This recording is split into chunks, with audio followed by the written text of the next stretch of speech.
Good morning, students. My name is Manish sir. Today we are discuss about the unit second, uniform motion. What do you mean by uniform motion?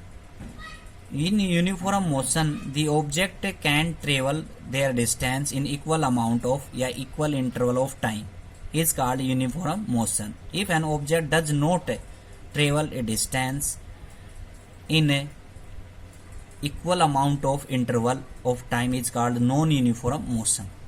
अगर कोई भी object equal amount में अपना distance time के अनुसार travel नहीं कर रहा है तो नॉन यूनिफॉर्म मोशन कहलाता है। यूनिफॉर्म मोशन के अंदर कोई भी ऑब्जेक्ट इक्वल अमाउंट में इक्वल डिस्टेंस ट्रेवल करता है, उसको यूनिफॉर्म मोशन कहते हैं। ये टॉपिक आगे भी आएगा।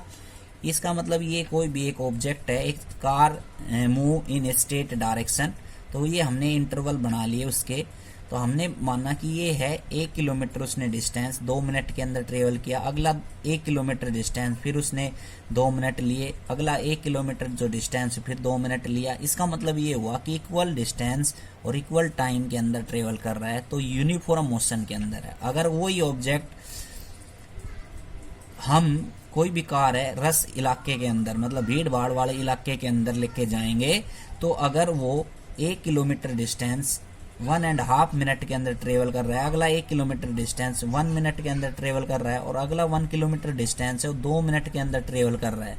इसका मतलब इक्वल डिस्टेंस है but not equal interval of time, time उसका बराबर नहीं है, तो वो हो गया नॉन यूनिफॉर्म मोशन। तो आज ये चैप्टर हम पढ़ते हैं, आसान है। अब तक जिस बच्चे ने वीडियो ये नहीं देख रहे हैं तो जरूर देखें, अब से सारी बातें समझ में आएंगी, क्योंकि सभी जिन्होंने साइंस लेनी थी वो बच्चे जुड़ गए हैं। फर्स्ट यूनिट है उसकी हम दोहराई फिर से कर देंगे, लेकिन सेकंड यूनिट से आप सही तरीके से पढ़ें। मैकेनिक्स फर्स्ट टॉपिक है। मैकेनिक्स देखो नाम से इंडिकेशन है मोशन, इतने सिंपल तरीके से बना रखे हैं नोट्स, सभी बच्चों के समझ में आएंगे। मैकेनिक्स का मतलब होता है मोशन। मोशन का मतलब कोई भी ऑब्जेक्ट अगर मोशन के अंदर क्या क्या चीजें हो सकती हैं, बहती हुई हवा, चलती हुई गाड़ियां, उड़ती हुई एरोप्लेन, उड़ता हुआ पक्षी, ये सारे क्या है मोशन के अंदर, दौड़ता हुआ आदमी। तो मोशन के बारे में हम स्टडी करते हैं मैकेनिक्स फिजिक्स के अंदर, ठीक है। मैकेनिक्स फिजिक्स जो हमने स्टार्टिंग फर्स्ट के अंदर आपको बताया था कि जो मैकेनिक्स है, ऑप्टिक्स है, इलेक्ट्रोस्टैटिक्स है, ये सारे फिजिक्स के ही नाम है, फिजिक्स के पार्ट होते हैं। इनके अंदर हम अलग अलग चीजों की स्टडी करते हैं। तो मैकेनिक्स में होता है मोशन। तो branch of physics which deals with the study of motion of the object. इसका मतलब ये है कि फिजिक्स की वो शाखा जिसके अंदर हम कोई भी वस्तु अगर मोशन के अंदर, गति के अंदर उस चीज के बारे में हम पढ़ेंगे, उसको हम क्या कहते हैं, mechanics. Parts of mechanics, mechanics के जो पार्ट्स हैं वो दे रखे हैं, स्टैटिक्स, काइनेमैटिक्स, डायनामिक्स। स्टैटिक्स क्या होता है? स्टैटिक्स का मतलब होता है रेस्ट। अब फिजिक्स के अंदर वो चीजें पढ़ेंगे जो रेस्ट के अंदर ऑब्जेक्ट होते हैं, और रेस्ट और मोशन का मतलब भी आएगा क्या होता है। तो branch of physics which deals with the study of rest of object, जिस ऑब्जेक्ट रेस्ट पोजीशन के अंदर है, आराम अवस्था के अंदर है, मतलब a stone line on the earth, a book line on the table, book रखी हुई है मेज के ऊपर, पत्थर रखा हुआ है अर्थ के ऊपर, ये सारे क्या है स्टैटिक्स पोजीशन के अंदर होते हैं। इस चीज के बारे में हमें जो सिखाती है फिजिक्स उसको हम क्या कहते हैं, स्टैटिक्स। ये मैकेनिक्स का ही पार्ट्स है। उसके बाद है काइनेमैटिक। काइनेमैटिक्स का मतलब भी, काइना मीन्स होता है मोशन, मैटिक्स मीन्स होता है maths. Branch of physics which deals with the study of motion without cause of motion. हमें कारण ना पता हो और वो वस्तु गति अवस्था के अंदर हो, उस फिजिक्स की वो शाखा जिसके अंदर हम इसके बारे में स्टडी करते हैं, जिसका कारण पता नहीं हो और मोशन के अंदर हो, तो वो क्या कहलाती है, काइनेमैटिक फिजिक्स कहलाती है। Dynamics, the branch of physics which deals with the study of motion but cause of motion is known. Branch physics की वो शाखा जिसके अंदर हम मोशन के अंदर वस्तु है लेकिन हमें कारण पता है उस चीज का, कि वो क्या कहलाती है, डायनामिक्स, ठीक है। उसके बाद आता है रेस्ट और मोशन टॉपिक्स। ये तो थे मैकेनिक्स के parts.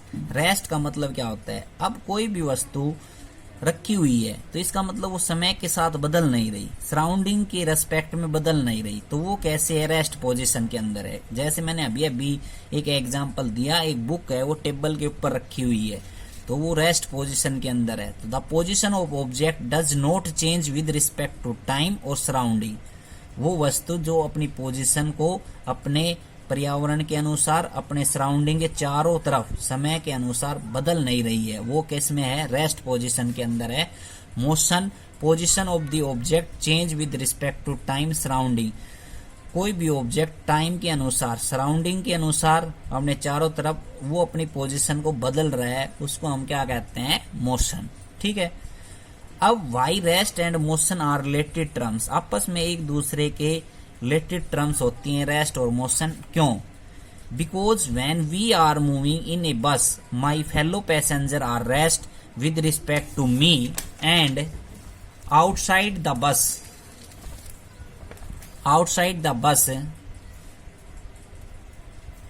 like trees, pole, etc. are in motion with respect to me. Both rest and motion are related term. इसका मतलब ये है, देखो रेस्ट का मतलब, अब हम कहीं पे जा रहे हैं, तो हम बस के अंदर बैठे हैं, ट्रेन के अंदर बैठे हैं, तो हम रेस्ट पोजीशन के अंदर, लेकिन हमें बाहर जो पेड़ पौधे दिखाई दे रहे हैं वो चलते हुए दिखाई देते हैं, तो वो मोशन के अंदर है, अपने रेस्पेक्ट के अंदर। ठीक है। ऐसे ही अगर मैं प्लेटफार्म के अंदर खड़ा हूं तो मैं रेस्ट पोजीशन के अंदर हूं, और चलती हुई जो ट्रेन है वो किसमें, मोशन के अंदर है। इसलिए रेस्ट और मोशन आपस में एक दूसरे के रिलेटेड टर्म्स होती हैं। ठीक है। टाइप्स ऑफ मोशन, मोशन के टाइप्स हैं रेक्टिलिनियर मोशन, सर्कुलर मोशन और ऑक्सिलेटरी मोशन। रेक्टिलिनियर, देखो लीनियर शब्द आ रहा है यहाँ पे, लीनियर का मतलब एक लाइन, मतलब एक लाइन के अलोंग मोशन हो रहा है। एक लाइन के अलोंग मोशन कैसे होता है, एक स्ट्रेट लाइन के अंदर कार का चलना एक क्या है, रेक्टिलिनियर मोशन है। एक पाइप के अंदर वाटर का फ्लो होना एक रेक्टिलिनियर मोशन है, सीधा स्ट्रेट फ्लो होता है पाइप के अंदर। ठीक है। कुएं में से पानी आता है, वो स्ट्रेट पोजीशन के अंदर आता है। एक जो अपना लाइट्स है वो ट्रेवल करती है एक स्ट्रेट पाथ के अंदर, ये सभी रेक्टिलिनियर मोशन के एग्जांपल्स हैं। तो वो मोशन जिसके अंदर ऑब्जेक्ट एक स्ट्रेट लाइन के अलोंग चलता है उसको रेक्टिलिनियर मोशन कहते हैं। The motion of an object along the straight line is called rectilinear motion. For example, A car is moving along a straight line, एक कार जो है स्ट्रेट लाइन मूव करती है। सर्कुलर मोशन का मतलब क्या होता है, कोई भी ऑब्जेक्ट एक सर्कल के अलोंग मूव करे उसको हम सर्कुलर मोशन कहते हैं। जैसे कि एक पिंजरे के अंदर हम मोटरसाइकिल देखते हैं सर्कस के अंदर, वो सर्कुलर मोशन के अंदर है। अर्थ जो है वो रिवोल्व्स करती है सन के चारों ओर, वो एक क्या है, सर्कुलर मोशन के अंदर है। मून है अर्थ के चारों रिवोल्व्स करता, वो एक सर्कुलर मोशन के अंदर है। तो ये सर्कुलर मोशन के काफी एग्जांपल्स हैं। तो the motion of an object along the circle is called circular motion. A man is running in a circular pond, एक आदमी है तालाब के चारों ओर चक्कर लगा रहा है। ये कोई भी एक एग्जांपल हम लिख सकते हैं। अगला आता है ऑक्सिलेटरी मोशन। ऑक्सिलेटरी मोशन का मतलब क्या होता है कि अपनी एक मीन पोजीशन पे आगे पीछे मूव करना। इसका मतलब एक सिंपल पेंडुलम है, घड़ी का पेंडुलम होता है, वो अपनी एक मीन पोजीशन से आगे पीछे मूव करता है एक फिक्स पोजीशन के अंदर। उस प्रकार के मोशन को ऑब्जेक्ट के मोशन को ऑक्सिलेटरी मोशन कहते हैं। The motion of an object move back and forth or to and fro from a fix point are called oscillatory motion. For example, simple pendulum, simple pendulum इसका example है। To and fro, forth and back का मतलब क्या, आगे पीछे अपनी position के अंदर मूव करना। एक सिंपल पेंडुलम इसका बेस्ट एग्जांपल है। ठीक है। ऐसे ही कॉमन एग्जांपल की अगर मैं बात करूं तो कॉमन एग्जांपल के अंदर जब हम झूला झूलते हैं, स्विंग करते हैं, तो वो एक पोजीशन से आगे पीछे क्या करते हैं, हम मूव करते हैं। उसके बाद आता है frame of reference. Frame of reference का मतलब क्या होता है, ये एक 3 कोऑर्डिनेट का सेट होता है। 3D का नाम सुना है आज के दिन आप, 3D के अंदर, जिसके अंदर सभी कोऑर्डिनेट्स अपनी पोजीशन को ऑब्जेक्ट के रेस्पेक्ट में स्पेसिफाई करते हैं एक फिक्स पॉइंट से, उसी को क्या कहते हैं, फ्रेम ऑफ रेफरेंस। दोबारा से, ये 3 कोऑर्डिनेट्स का सेट होता है 3D के अंदर, तो वो क्या डिस्क्राइब करता है, पोजीशन ऑब्जेक्ट की, कहाँ से, एक फिक्स पॉइंट से, एक रेफरेंस पॉइंट से, उसको हम क्या कहते हैं, फ्रेम ऑफ रेफरेंस। जैसे कि एग्जाम्पल लें हम 3D सिस्टम का, तो बर्ड्स फ्लाई, एक पक्षी उड़ रहा है, तो पक्षी किधर भी जा सकता है, तो एक्स डायरेक्शन के अंदर भी along x axis perpendicular direction के अंदर भी जा सकता है, और जेड एक्सिस के अंदर भी जा सकता है। तो इसके अंदर फ्रेम ऑफ रेफरेंस के 3 टाइप्स हैं, मोशन इन 1, 2 एंड 3 डायमेंशन।